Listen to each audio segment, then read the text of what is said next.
So we've got an interesting little project today, the GRS Build-A-Cade. This is a DIY 1/6 scale arcade cabinet kit meant for the Raspberry Pi. So kind of going back to my roots of this YouTube channel, jumping back into some Raspberry Pi action. Glenn's Retro Show. I've known Glenn for some years now. Cool dude. He's done a lot of these little projects and whatnot. Looks like this says it's powered by Glenn, designed by Arcade Workshop, and seller's name Thunderstick Studios. So a few people involved. Authentic 1/6 scale arcade machine powered by the Pi. Yeah, Raspberry Pis are like kind of pricey to come by nowadays, but hopefully that balances back out and start getting them for the actual price they're supposed to be. But then we also got a control panel multi-pack. So I guess this is probably sold separately here. But it looks like different control panels for different styles of games that you play. But let's get into this, see what we got. Packaging kind of gives you a good idea of everything. The Build-A-Cade kit, 4.3-inch IPS screen, resolution 800 by 480. Comes with a rechargeable battery. Oh, okay, I did not know that. Thought it was gonna be like where you had to plug it in and just power it that way. Micro SD card with OS installer and the adventures of Robbie Roto arcade game. So pretty much like you just need a Raspberry Pi and then you could start playing this. Cabinet artwork and instruction manual. This looks like packaging you would find with a lot of stuff at like Micro Center and whatnot. But let's get into this. Let's open this thing up. Let's see what we got here. Instruction manual. That's a thick little manual. Doesn't look like it, but it's got some pages. It ain't like a 3-page manual, it looks like. Hopefully this thing's not, it's got some safety warnings. Holy crap, this is gonna be like an IKEA project here. I don't know if I'm prepared for that. Look at all these parts, no. Parts list continued, no. Oh my God, there's a lot of stuff. This is a kit, man. This DIY project. They didn't put it together for you. It's gonna be, the end result, I'm supposing it's going to be like some of these little mini arcades from like, it's going to look similar to something from like New Wave and whatnot. But okay, you got a lot of pages here explaining how to get this done. So we got to get into it. All right. Oh, wow. Okay. First, I was like greeted to the screen here. Okay, so quick little edit here. I didn't want to spend a lot of time dwelling on each and every single little part in this kit. Now, there is a lot of parts. At first, it seems a bit overwhelming, but once you sit down, you relax, you breathe, and just take a look at the manual. I'd recommend going through the manual step by step before you put anything together. Just look at each individual step, get familiar with all the parts, and you shouldn't have a problem. Once I got organized, just started putting things together, it took a little over 20 minutes for me to get this thing assembled. Now, maybe it could be a little bit faster if you're really familiar with everything. For the most part, the manual, the directions were fairly easy to follow. There was only maybe 1 or 2 parts where I had to like go back and double check type of thing, but it's fairly straightforward once you get familiar with all the pieces, and everything's labeled, so very simple and easy to follow through with everything and get it assembled. But let's go ahead and start testing this thing out. So that wasn't as bad as I thought. It was pretty straightforward getting this thing put together. Now, once everything was done and I popped in the micro SD card that came included, it's the OS installer. You have to be connected to Wi-Fi because it does download the operating system.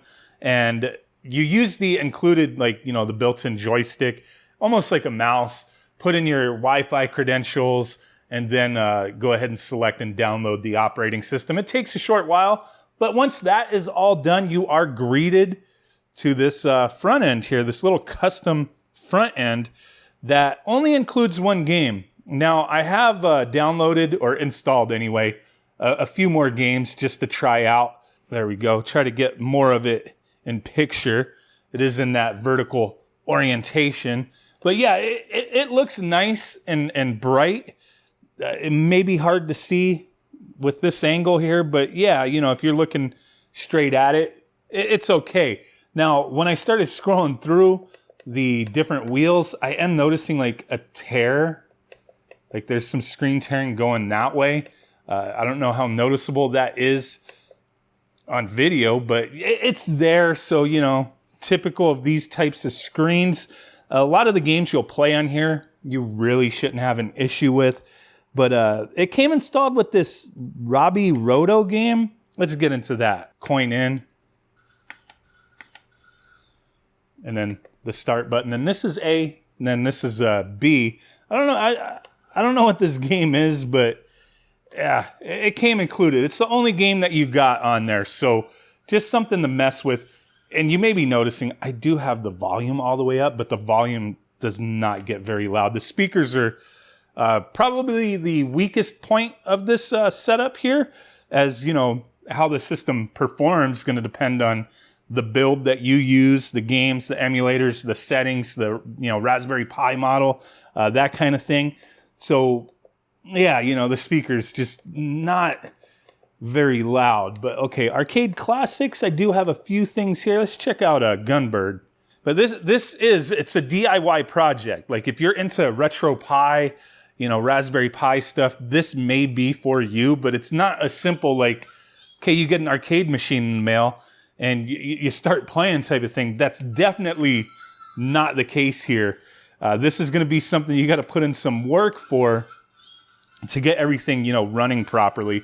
But, I have it's actually just a old Raspberry Pi 3 in this system.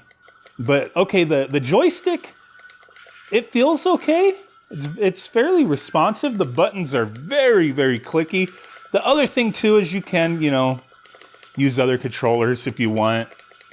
Sync up a Bluetooth controller, that kind of thing, and play it that way. But it kind of defeats the purpose of it, and rather just plug it in the HDMI and play it that way. And, the back, you do have options there. You can go wired with a wired controller, HDMI into your TV. So you could have this as like a little desk ornament and then, actually use it as a console if you so choose. You do have these menu joystick back here and then some selections, your volume wheel, power, that kind of thing. Not a lot going on back there. The speakers are right here, facing this way. So when you have it turned around, like it's probably a little louder now, but once you have it this way, it's not very loud. It's okay depending on the game, but some games may be a little lower. But let's exit out of that. We got Miss Pac-Man. And I did put the, some of the decals on here, the control panel decal. I didn't put the, the marquee or the bezel on there. If you want to put those on, you have to put them on while you're putting everything together. Because right now, I tried to fit it. I didn't peel them or anything, but yeah, you can't. They're not going to get on there right. You got to put them on while you're building it. But the side panels and the control panel, you can do whenever you want. A lot of these games that you're going to want to play on this are going to be these, style of old school games or vertical shooters, that kind of thing. And here I'm not having any issues making these corners in Miss Pac-Man. So yeah, the little tiny joystick is good. Can't complain.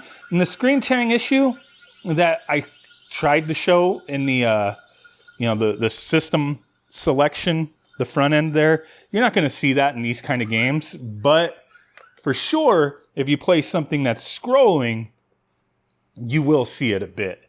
Is it going to be crazy distracting to you? It's going to depend on you. But here, Super Mario for the NES, I could definitely see it on the right side of the play area, kind of waving along there. So yeah, it's fault of the screen there, not the emulation or anything else. It's just this particular screen, I suppose. But it still looks okay if you're just playing mostly those games that are stationary, single screen, old school arcade stuff. You'll be okay. But yeah, I mean, it's a little project, a little DIY project. Glenn told me, and I did see online, that this is now like STEM certified for like education and whatnot. So that's pretty cool. But yeah, neat little sturdy little arcade machine. Gets the job done. Can use it as a console if you want. The little control panels are kind of cool. You have to take it like partially apart, like unscrew it and then like pop it, like kind of pop it open. But it kind of worries me because you don't want everything else falling out. But if you want to stick to a particular panel, you do have to open it. I kind of wish they were like quick remove type of things, but just with the way it's designed, it's not. But yeah, like this, the spinner has this little wheel attachment. I thought was pretty cool, but the spinner like is really nice. It does. They all come with the overlays. Like I don't actually have this one stuck on here, but you can put it on or like print your own or customize it however you want. But yeah, I thought this little steering wheel was pretty cool. Like it feels good. And then you know the other ones are what are they? Like a dual stick control panel, and then a 5-button control panel for games that require multiple buttons like that. Because this really you're just using the A button or the this will be the B button. So really you can only with this you can only play games that use up the 2 buttons type of thing. But then you got the trackball, which the little tiny trackball it feels like it's okay, but you know there's a bit more resistance to it. I mean it's a small size. It's very mini, so you know, what do you expect? But it does seem like it'll work. Like you should have some decent control over it there. But yeah, you know, we'd have to tear everything apart, pop these in there if you want to use them. But it is still pretty cool. A little sensor down there. I thought this was, it's cool, man. A little trackball miniaturized. Very neat stuff. But yeah, there you go. If you're interested, I'll put a link down below. I think this is neat for a little project. You know, it's like I said, it's not a complete, like you bought an arcade machine. This is a kit that you got to put together and, you know, customize it and make a build, you know, retropie build, emulation station build to get the most out of it type of thing. But it's neat for what it is. You know, a little pricey if you start getting all the panels for it. But yeah, nice to have little options. Appreciate you guys. Let me know what you think. Bye.